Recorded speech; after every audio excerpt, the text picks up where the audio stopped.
வணக்கம். பொதுவாக கடன் எப்போது ஒருவருக்கு தீரும் அப்படிங்கிற அமைப்பை தான் இதில் பார்க்க போகிறோம்.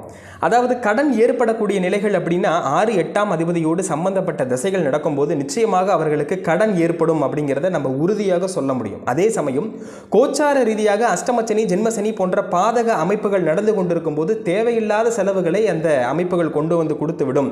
அப்படிங்கிறதுனால இது தீர்வதற்கு அப்படியே ஆப்போசிட்டாக கொண்டு போகணும். 9க்குடைய திசை அல்லது 5ஆம் அதிபதியினுடைய திசை, லாபாதிபதியினுடைய திசை நடக்கும்போது நிச்சயமாக அந்த கடன் தொல்லையிலிருந்து வெளியே அவர்கள் வருவார்கள் அப்படிங்கிறது உறுதியான ஒரு அமைப்பு. இன்னும் கூடுதலாக இன்னும் பர்டிகுலராக சொல்லணும் அப்படின்னா 7.5 சனியினுடைய முழுமை முடிந்த பிறகு அதன் பின்பு அஷ்டமச்சனி முடியும் தருவாயில் அவர்களுக்கு கடனை அடைப்பதற்கு உண்டான வாய்ப்புகள், சந்தர்ப்பங்கள், வருமானத்தை உயர்த்திக் கொள்வதற்கான தொழில்கள், புதிய மாற்றங்கள் அத்தனையும் அந்த மைல்கல்ல தான் அமையும்.